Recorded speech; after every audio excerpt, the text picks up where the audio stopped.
Salute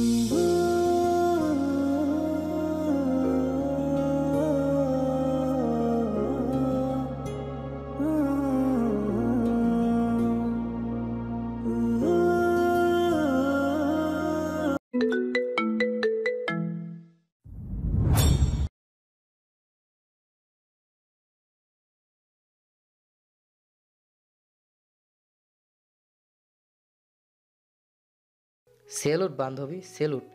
শেষ অবধি বিয়েটা খাইতে পারমু।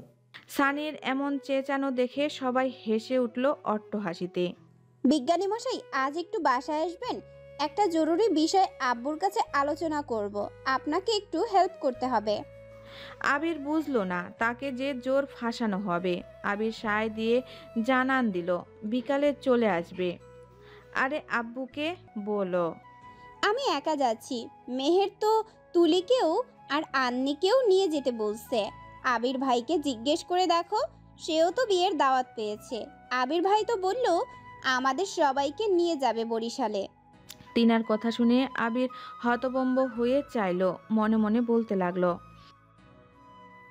আবির একবার টিনার দিকে চেয়ে ফের শফিউল আহমেদের দিকে চাইল। আবির আমতা আমতা করে বলতে লাগলো, আসলে মামু, মেহের আমারও দাওয়াত দিয়েছে। তুমি যদি অনুমতি দাও তাহলে আমি যেতাম ওদের নিয়ে। তাহলে মামুকে একটু বলে দেখো না। শফিউল আহমেদের কপালে চিন্তার রেখা পড়ল।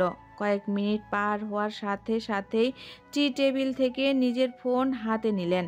তন্ময় আহমেদের নাম্বারে কল দিয়ে আন্নির পারমিশন চাইলেন শফিউল। তন্ময় আহমেদ আবিরের যাওয়ার কথা শুনে রাজি হয়ে গেলেন। দেখো আবির বাবা, একমাত্র তোমার ভরসায় আমি কিন্তু আমার মেয়েকে তোমার সাথে দিচ্ছি, খেয়ালে যাতে ত্রুটি না হয়। শফিউল আহমেদের কথায় ত্রিনার চোখ চিকচিক করে উঠল খুশিতে। শফিউল আহমেদের গলা জড়িয়ে আহ্লাদি সুরে বলতে লাগলো, আব্বু তুমি অনেক ভালো, থ্যাংক ইউ সো মাচ আব্বু। শফিউল আহমেদ হাত বুলায় ত্রিনার মাথায়। হয়েছে হয়েছে, সামনে পরীক্ষা, ভালো করে পড়। সবুজ গাছগাছালিতে ঘেরা আহমেদ ভিলা। বাসার সামনের রাস্তা ধরে কিছুক্ষণ হাঁটলেই দেখা মেলে ধলেশ্বরী নদীর সৌন্দর্য। নদীর এই সুন্দর দৃশ্য দেখাতেই চীনা এসেছে তার বিজ্ঞান মশাইকে নিয়ে। নদীর ওপারে রূপনগর, গ্রীষ্মে দেখা যায় এর অপূর্ব সৌন্দর্য। নদীর ওপারে রূপনগর, গ্রীষ্মে দেখা যায় এর অপরা সৌন্দর্য, শীতে দেখা যায় এর ভয়ঙ্কর দৃশ্য। শীতের আমেজের সাথে সাথে কৃষকেরা সরিষা ক্ষেত বুনতে থাকে, যার সৌন্দর্য অপরূপ। বিজ্ঞানী মশাই, আরেকদিন বেশি সময় নিয়ে আসবেন বুঝলেন। এই রূপনগর তো আপনাকে ঘুরতেই হবে। আজ আপনাকে নৌকায় চড়াবো বুঝলেন। আপনার তো গর্ব করা উচিত, আমার মতো গার্লফ্রেন্ড আপনাকে নিয়ে ঘুরে বেড়ায়। আবির টিনার কথায় হাসে। টিনা ইশারায় তার বিজ্ঞান মশাইকে ডাকে। চেঁচিয়ে উঠে বলে, সারাদিন গবেষণা নিয়ে পড়ে থাকলেই কি হবে? ভবিষ্যৎ বউকে সময় দিতে শিখুন বিজ্ঞানী মশাই। টিনা হাত ধরে আবিরকে নৌকাগুলোতে নিয়ে বসায়। মাঝিকে বলে, চলুন মামা, বেশি না 10 মিনিট। মাঝি হ্যাঁ সূচক মাথা দুলায়। বৈঠার টানে টানে এগিয়ে চলে নৌকা। টিনা নৌকা টানার বেগে তালে গান আওড়াতে লাগলো। আজ এক নাম না জানা কোনো পাখি ডাক দিল ঠোঁটে নিয়ে খড়কুটো। আজ এক কোন জানা বিকেল গান দিল গোধূলি এক মুঠো। তুমি যাবে কি বলো, যাবে কি? দেখেছো ডাকছে ডাকলো কেউ, তুমি পাবে কি পাবে কি? সামনে বেপরোয়া ঢেউ। টিনার সাথে সাথে আবিরও গাইতে শুরু করলো। তুমি যাবে কি, তুমি যাবে কি? দেখো ডাকছে ডাকলে কেউ, তুমি পাবে কি বলো, পাবে কি? সামনে বেপরোয়া ঢেউ। দীপ্তিময় বিকেল যেন হৃদয়ে ঝংকার তুলল। সুপ্ত প্রেমের বিকরণ ছড়িয়ে পড়ল সদ্য প্রেমিক প্রেমিকার হৃদয় জুড়ে। নৌকার এসে ভিড়ে পারে। ত্রিনা তার বিজ্ঞানী মশাইকে নিয়ে নেমে পড়ে নৌকা থেকে, হাঁটে বাড়ির দিকে। সন্ধ্যায় নাস্তা সেরে আবির ফেরে বাসার দিকে। মাশরিফ, এখন একটা পাকাপোক্ত প্রমাণ লাগবে, বুঝলি? আচ্ছা, ইমতিয়াজ আবার মিটিং কবে ডাকছে জানিস? মাসরিফ সানোয়ারের পেছন দিক থেকে সামনে এসে দাঁড়ায়। মাসরিফ সানোয়ারকে বলে, ভাই ত্রিনা আপাতত মিটিংয়ে থাকবে না, যতদূর শুনেছি এক্সামের পর মিটিংয়ে বসবে। সানোয়ার হাতের তালুর সাথে হাত ঘষে মাসরিফের দিকে চেয়ে বলে, জানিস তো কি করতে হবে, প্ল্যান মাফিক যেন কাজটা হয়ে যায়। মাসরিফ সিগারেট ধরায় লাইটার দিয়ে। খালি পরীক্ষাটা হয়ে যাইতে দেন ভাই, কাম টাইম টু টাইম হয়ে যাবে। পরীক্ষা শেষ হতে না হতেই তৃতীয় বছরের ছোঁয়া লেগেছে ত্রিনার। দেখে নেত্রীর থেকে কম মনে হয় না, সবার অগোচরে নেতৃত্ব দিয়ে কাজ করে যায়। আজ মিটিংয়ে যোগ দিয়েছে ত্রিনা। আজকের মিটিংয়ের মধ্যমণি হয়ে আলোচনা করছে। ত্রিনার এই মতামতের ভিত্তিতে কাজ সহজ হয়ে গেল। জুনিয়র হলেও কূটনৈতিক বুদ্ধিতে পারদর্শী মেয়েটা। এর মধ্যে সবাই তার মতামতকে গ্রাহ্য করে। মিটিং শেষে ইমতিয়াজের কাছে ত্রিনা গিয়ে দাঁড়ায়। হাসি হাসি অবয়বয়ে ত্রিনা বলে, ইমতিয়াজ ভাই, বিয়ের দাওয়াত রয়েছে, বরিশালে যাচ্ছি, 1 সপ্তাহ পর ফিরবো, দায়িত্বগুলো সবাইকে বুঝিয়ে দিয়েন। ইমতিয়াজ পাল্টা উত্তর দেয়, বিয়ের দাওয়াত তো অনেক খেলে, নিজে কবে বিয়ে করবে শুনি? তুমি না জানালেও টুকিটাকি অনেক কিছুই বুঝতে পারি। তা করে কি দুলাভাই? ত্রিনা হাসে জবাব দেয়, এই তো কিছুদিন হলো ভাব হয়েছে, পদার্থবিজ্ঞানী, আমার কাজিন হয়। আল্লাহ যদি চায় খুব শীঘ্রই দাওয়াত পাবেন ইমতিয়াজ ভাই। ত্রিনা বিদায় নেয়। বাড়ি ফিরে তার বিজ্ঞানী মশাইকে কল করে। ওপাশ থেকে জবাব আসে, আহমেদ ভিলায় আবির কিছুক্ষণের মধ্যে চলে আসবে।